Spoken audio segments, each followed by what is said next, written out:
New York sports are back, ladies and gentlemen. The Knicks are in the playoffs. Cavs are better.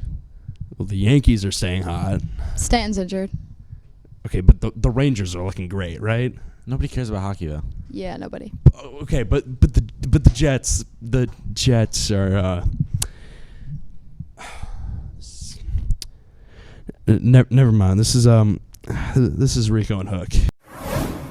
So to start off, we got a lot to talk about in the National Basketball Association. The playoffs have just started, and my New York Knicks beat the Cavs in Game 1 of the first round. So just to start off, how did you guys feel about the Knicks taking that win against the Cavs being the 5 seed? I feel like whenever I say anything positive about the Knicks, it always has its downside 5 minutes after. So I'm going to, be positive but nice. I think they're on a good start, and let's hope it stays that way. But I have bad luck with the Knicks. So. That is very vague. Thank you. Yeah, they'll probably lose the next game no matter what. I mean, it's one game.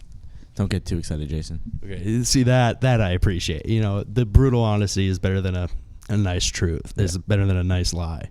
But, just moving on, keeping with the playoffs, LeBron James and the Los Angeles Lakers won their play-in game. They're the 7th seed in the West, but they're still one of the favorites to go all the way this year. Do you see LeBron's Lakers going all the way in the NBA playoffs?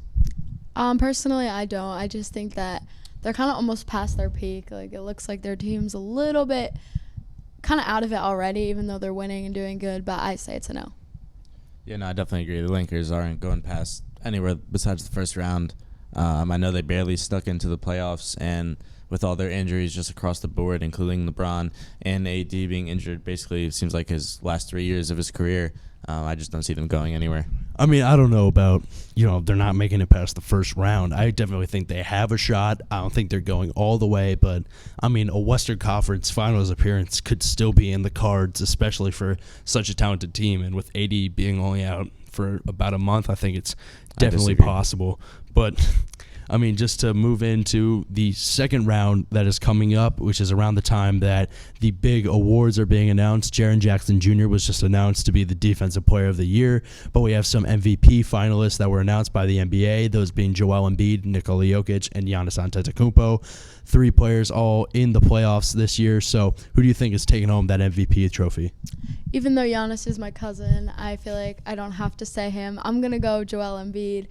I'm sorry, Giannis, but I think he's had definitely a more solid year. Giannis we saw it last year. He was great. He still is great, but, I think this year he just wasn't as himself as usual. So can you explain that Giannis is your cousin thing, just for the camera, of course? So I'm Greek, and my 4th cousin is also Greek, obviously, and he is second cousins with Giannis through marriage. So I'm like 7th removed cousin. So her fake cousin is Giannis Antetokounmpo. All right. Fake. And now, Jake, what do you think about the MVP? I think it's been Nikola Jokic. I think he just had a great year, balanced on defensive and offensive side of the ball. It's not like we're in Embiid or Giannis, where sometimes it seems like they favor the offensive side, and I think Nikola Jokic balances both sides out, so I think he's the best MVP candidate. And obviously, you got to give my take. Going against what you're both saying, Joel Embiid has just been so great this entire season. He's looking like a prime Shaq out there. And with voter fatigue being a real thing in the NBA, Nikola Jokic being back-to-back MVPs in the past 2 years, I think Embiid's taking it just because I don't think the NBA is going to want to vote in a third time in a row for Jokic being the MVP. So I got Embiid. However, we're going to move into the most improved player side of the awards. So Jalen Brunson from my New York Knicks is a finalist, along with some great players like Shai Gilgeous-Alexander. Do you see Brunson, with this huge first season in New York, taking home most improved player? I think so, especially if the Knicks have a really strong run and they do make it a couple rounds in. I could totally see him winning it. I think he deserves it. The Knicks haven't had such a young spark like that in a really long time that worked for them, and I think he works, and I think it's great.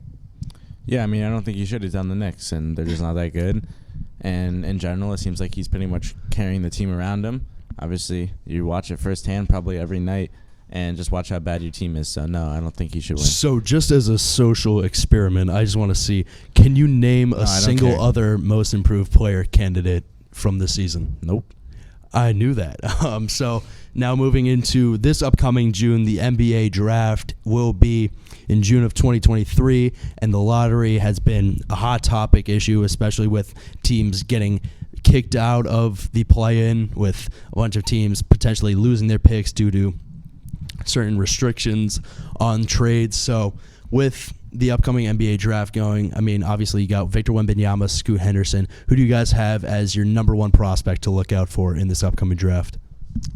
Scoot Henderson, definitely. I think he'll go before Wembanyama. Did I say that right? Wembanyama, yeah. That was good. I just think he's more versatile, and a team will definitely like his overall assets than the other. I think Victor Wembanyama, obviously he's been your number one for a while, standing at over 7 foot. He's just going to be like a guy like Giannis comes in and just going to need to put size on as he gets into the NBA, and it seems like a problem for a lot of the young guys that do come in at such a young age, especially from someone like overseas that's coming from over in Europe. So I think he's going to be a good player when he gets to the league, but it's going to take a couple years to just build up his body more.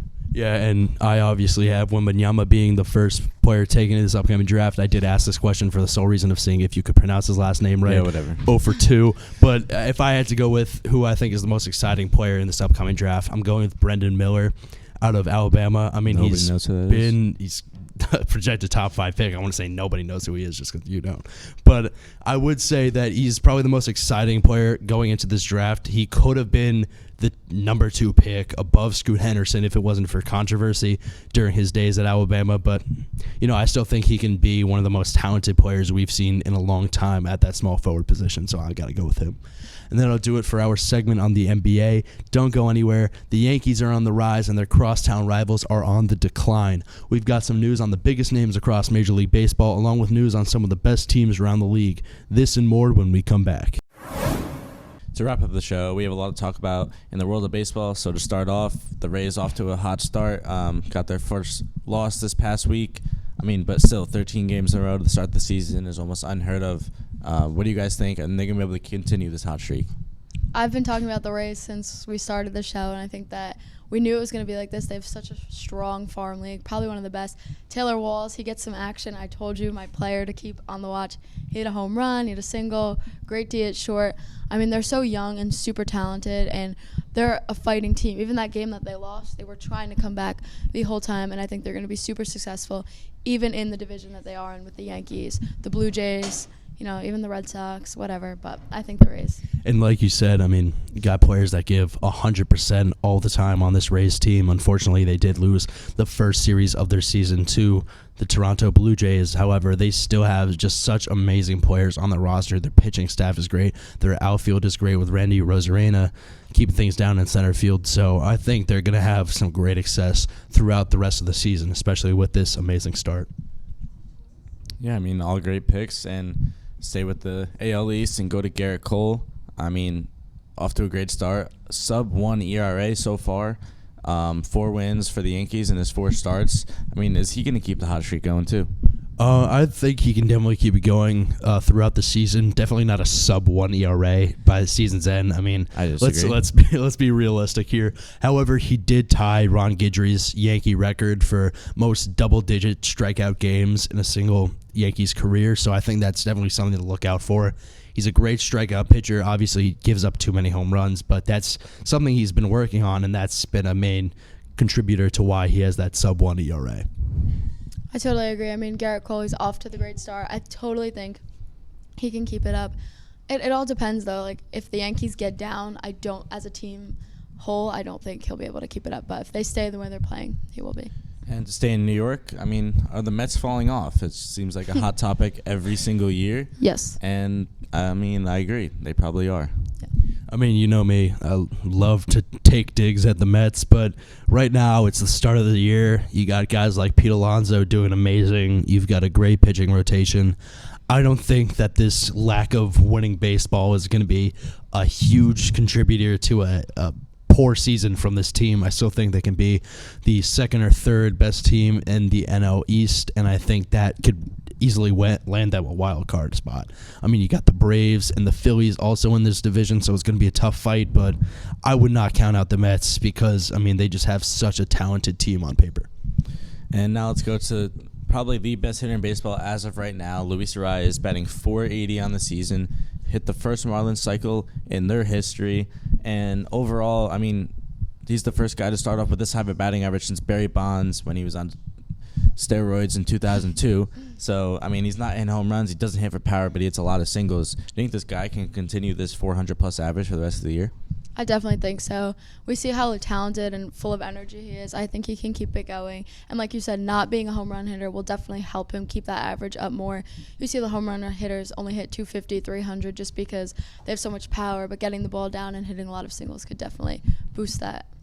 I mean, you said all I was going to say, so what I'm just going to say is that I'm surprised he's doing this for the Marlins. I have friends who are Marlins fans, and they cannot believe that they actually have a good baseball player on this team, and especially with Jazz Chisholm improving offensively, definitely not defensively, but offensively. Hey. I think the Marlins have a decent shot at making a wild card spot in the next few years. Definitely not this year, but with Luis Arraez putting up numbers like this, you know, the sky is the limit for this Miami team. And to end things off, let's talk about the Braves. Can they make a second World Series in this decade? I mean, they locked up Austin Riley, locked up Ozzie Albies, but also let go guys like Freddie Freeman and Dansby Swanson. I mean, where do you see them even the next couple of years? I think they still need a few veteran pieces. Obviously, like you said, they have younger guys like Austin Riley, Vaughn Grissom, Michael Harris. But, you know, when it comes to the veterans, all they really have is their pitching, Matt Olson, and a few outfielders like Marcelo Zuna, who's definitely not leader. But you gotta have some veterans on this squad too. Am I wrong? Is Marcelo Zuna really a leader for this Braves team? No. But you gotta have some veteran leadership like every single championship roster has, and that's what they had in 2021, and that's why they won the World Series that year. So I think they can definitely have a shot at it this year and in the near future if they add some more veteran pieces. I totally agree. I think the 2021 team we saw, they were more of a family than a team. You could definitely see that they bonded really well. They played really well together, and they had so much going on between the two, like all of them. And I think now the pieces are missing between Freeman and Swanson. And even when Acuna's hurt, it's not the same. And I think that they need a lot of rebuilding to get back to where they are.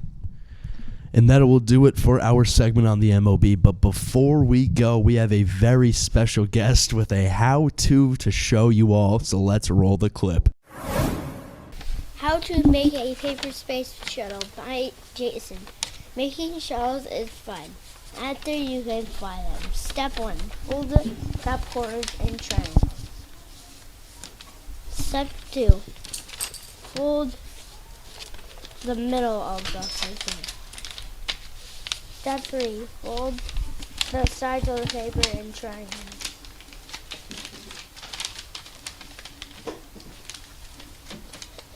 Step 4.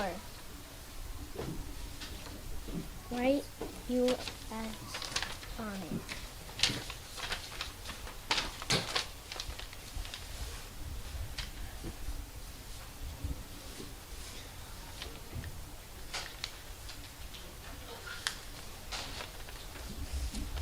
Step 5. Fly. Excellent, you flew it. Would you like to fly it again? That'll do it for this week's episode. Tune in next week for another episode of the #1 weekly sports talk show on Waynos TV. I'm Rico. I'm Hook. And it's my birthday, and this has been Rico and Hook. It's up to you, New York.